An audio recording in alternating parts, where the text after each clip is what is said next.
Joining us now is Helaine Olen, one of my favorite writers on financial topics. She is the author of Pound Foolish, Exposing the Dark Side of the Personal Finance Industry, which I think is mostly dark side, actually, and co-author of the upcoming book, The Index Card, Why Personal Finance Doesn't Have to Be Complicated. She's a columnist for Inc. magazine and a columnist for Slate as well. And Helaine, thanks so much for joining us. Oh, thank you for having me on. It's a pleasure. And you've written a lot of good stuff I've wanted to talk to you about over the last couple of years. But the one that caught my eye most recently was the one about Marco Rubio's real estate experiences. You know, there's been a lot of press lately about some of Marco Rubio's, obviously Republican presidential candidate, some of his purchasing decisions, and there's been a lot of chastisement of Mr. Rubio for these practices. But you had a slightly different take on it, which I liked. But why don't you summarize what you had to say about Marco Rubio? Okay. Thank you for all the compliments, by the way. Okay, so just to recap the story for everybody, Marco Rubio is a terrible real estate investor. He basically, in the aughts, bought and sold several houses and ended up with basically a negative net worth.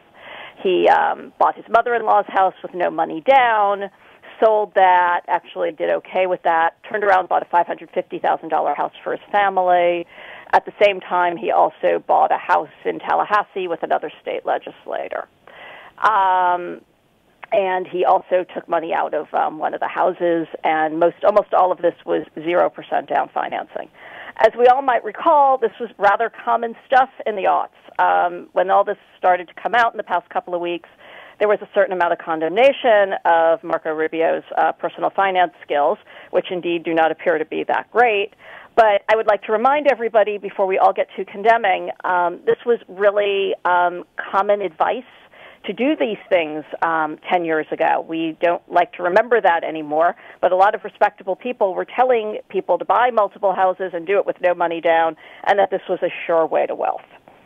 Right, and that's the piece that I really I wanted to explore with you a little bit, and really appreciated that somebody has pointed out, because to me, I'm not candidly, I'm not Marco Rubio's biggest fan. I'll get that on the table.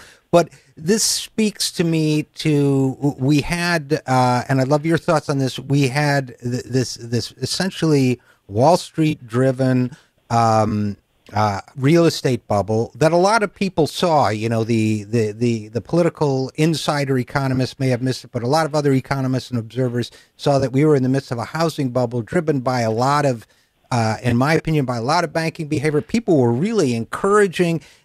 You point out that some of the personal finance gurus, like the guy who wrote the Rich Dad, Poor Dad books, were encouraging this, but we also the banks were encouraging it to offer, for example, what they used to call liar loans with little to no documentation, or was one form of encouragement. No money down is another form of encouragement. And they were putting these loans out, securing them, bundling them, selling them, making a fortune, giving the risk to somebody else. And now that everything's hit the fan and the banks have been bailed out and they're doing rather well, all of a sudden we're punishing and stigmatizing the homeowner without, I guess what I get to is that the social function of that seems to me to be to distract us from the forces that on a macro level were making this happen, which were the banks. Do you agree at all with my... I absolutely agree. I mean, the American disease, as I like to refer to it as a rule, is that we take these huge societal forces and people react to them, and then when it all goes bad, we turn around and blame the individual victims of it. I mean, the fact is during the last decade, people were told by Alan Greenspan, no less, don't do a traditional 20% down fixed mortgage, do an adjustable rate, which was exceedingly bad advice. These gurus were on television telling people to, buy multiple homes. It wasn't just Robert Kiyosaki. Money Magazine did this huge issue in, I believe it's April of 2005, basically telling people this is the way to get wealthy in the United States in today. That we know there's income inequality, but if you just, buy multiple houses, you'll be okay. They actually wrote this. They wrote, "This isn't for the faint-hearted." They quoted a woman who said, "Well, I originally had $50,000, and now I'm just playing with the bank's money." Right. This was all put out there as a positive way to get ahead for people. And sure, there were some people out there, who were saying this is a disaster waiting to happen, don't do this. But I can tell you, as somebody who was reading a lot of the literature at the time, that you really had to look for those people. I mean, you weren't going to just stumble into them. Whereas these people, Robert Kiyosaki, David Bach, who is another guy who is most famous for coming up with the latte factor, that Americans aren't getting ahead because they're wasting all their money on coffee, was actually on 2020 in 2007 helping getting a couple into a home with no money down. So this advice was just really common and out there. And so, was what Marco Rubio did a little extreme? Sure, but was it like outside the pale? Absolutely not. Right, and I think that's why I continue to say I think it's an important thing to say. And to speak to your point, Helaine Olen, financial writer and columnist for Slate, to speak to your point, those voices were hard to come by, and they were being mocked. I think, too, to the role of, let's say, a magazine like The Economist back in those days, which I remember ran a mocking cover about Paul Krugman. I forget what they called him, but basically, he was so gloomy and pessimistic. And look, he's been proven wrong and proven wrong. It's like, it's not the fall who kills you, it's the sudden stop. And we hadn't reached the sudden stop yet. So you could make fun of somebody who said this isn't going to last forever. Right. I had a friend who had a hilarious story of going to a poker game with a bunch of people at the Times. I'm guessing this is around 2003, and saying that he was reading Krugman's column and really liking it, and everybody just sort of staring at him like he had dropped a turd in the middle of the room or something. Like they just couldn't believe it. I mean, it really was like that. We just forget it now. Right. I mean, you were really, it was un-American to doubt. And I guess the question, before we go to maybe another topic, you mentioned Rich Dad, Poor Dad, you mentioned the automatic millionaire homeowner. Okay, so everybody's Money Magazine, Getting Rich in America, a lot of good, but nobody's chiding Money Magazine except you. And as far as I know, we've heard a lot about the bad judgment of Marco Rubio. And yes, I agree, he was a little on the excessive side, even for the Times. But we haven't heard anything about the judgment of his bank. I don't even know who his banks were. I don't know who issued these loans, but I'm going to go out on a limb and suggest they issued the loans, they bundled them, they sold them, and they walked away with a lot of money. Right, and I mean, there's been some questioning of the fact if the house he bought for $550,000, he was able to very quickly, get a home equity line and take out more than another $100,000 on it. And there's always been some questioning about, whether that was an entirely, good deal or somebody had done him a favor. I would like to go back and point out that, again, that wasn't uncommon stuff. Right. It might well have happened because somebody knew Marco Rubio. But again, you really did see stuff like that where houses were appreciating within a few months by over $100,000. And again, I flagged Money Magazine for that in the piece, for talking about that, how people were just pulling money out within months. And the banks were taking it. And then, of course, when it all went bad, they turned around and said, oh, you should have known better than to take our money. And people fell for it. To me, that is the most incredible part of the story.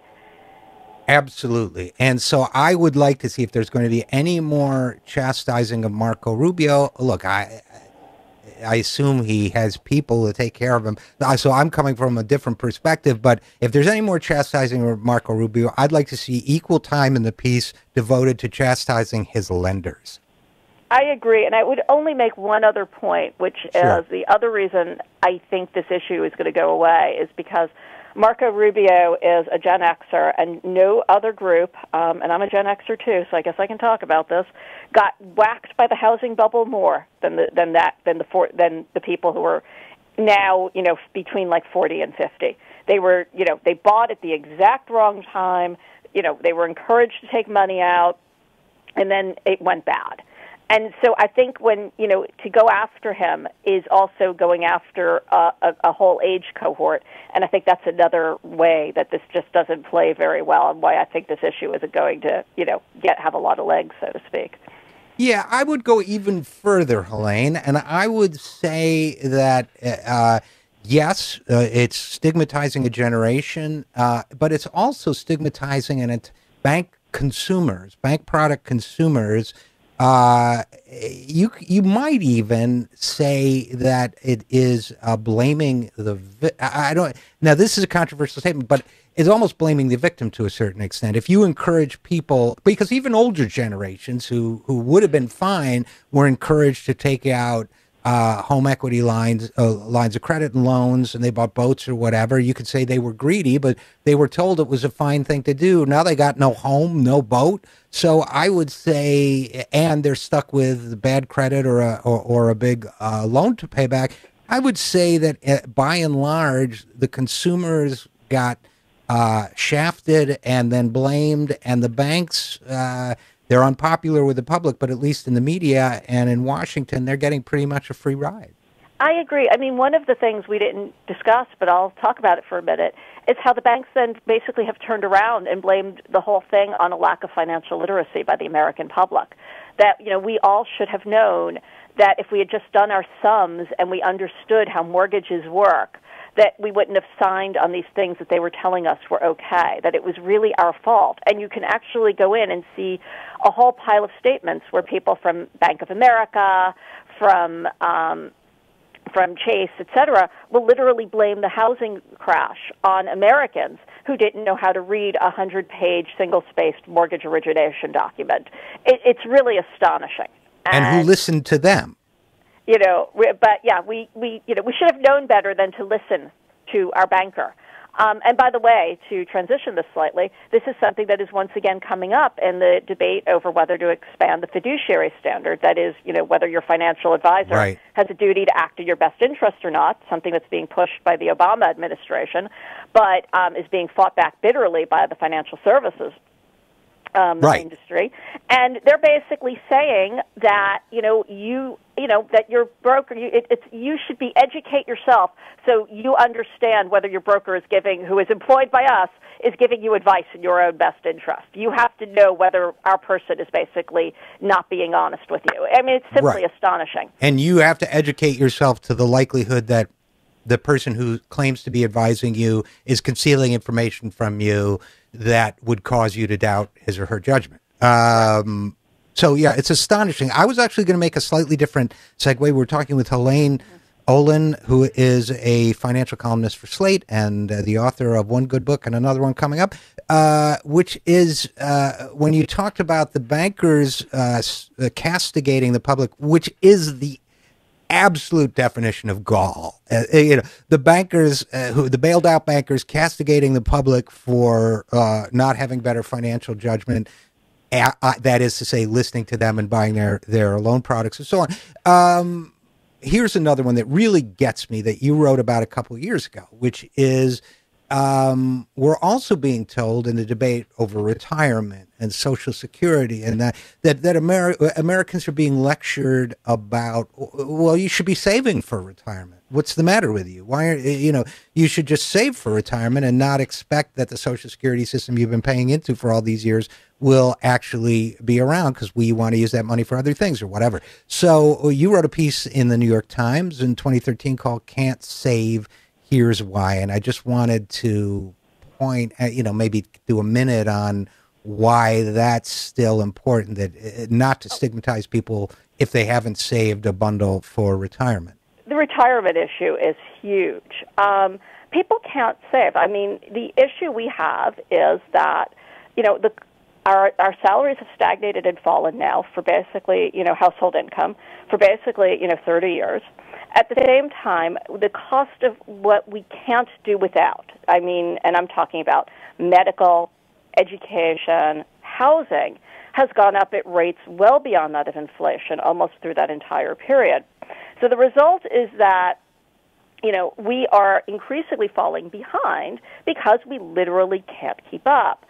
And at the same time, the shift from pensions to the 401k system, which I can talk about for hours, has left us responsible for saving for retirement. And so people are now literally saying, and these are some of the biggest experts in the field, and I have no reason to doubt them, that we should be saving between 15 and 20% of our income for retirement alone, okay? Not for education, not for housing. This is a country where even at our high points, we have really only saved 10%. Right now, we're sort of at a mini high point of about 5%. Historically, this has been very low savings rate country. People really can't afford to save much more than that. And I also want to just interject briefly and say we're also a country where I can't remember the exact figures now, where surveys show that a great many Americans are 1 to 3 months away from absolute financial disaster if they lose their job or if they stop getting their checks on a biweekly basis. So this is a nation where there's been decades of wage stagnation for most people, and they're struggling to get by. Right. Roughly half of us literally could not come up with $2,000 without resorting to a credit card or a payday loan lender in an emergency. This is not people being sloppy about their finances. Right. This is people literally can't get ahead. And the retirement issue is going to probably be catastrophic for at least roughly a third of the population. The new thing is, and I wrote about this a couple of weeks ago, is we're now hectoring older Americans to stay in the workforce as long as possible, which in one sense is wonderful. I think we're all for people working, if they want to and can and have the health. But realistically, we also know that the vast majority of people are pushed out of work long before they plan, based on a combination of the fact they get laid off from their jobs in their 50s or early 60s. Age discrimination is immense in our country. Or the health of their own health, or a spouse's or a parent's health issues. And the combination of all of this has basically left the retirement age for most Americans still in their, roughly between 62 and 65. So hectoring people to work longer is probably not going to do it for a lot of people. No, and it's also not going to do much for the prospects of younger generations trying to get ahead in the workplace either. It's going to make, globally, it's going to make the economic impact is grim, and it's not humane. So, Unfortunately, we're going to have to leave it there for now, but I hope you'll come back and join us again. Helaine Olen is a financial columnist for Inc. magazine and Slate, and is the author of Pound Foolish, Exposing the Dark Side of the Personal Finance Industry, and the upcoming The Index Card, Why Personal Finance Doesn't Have to Be Complicated. Helaine, thanks for joining us. Thank you for having me. And we will be right back after this. This is The Zero Hour.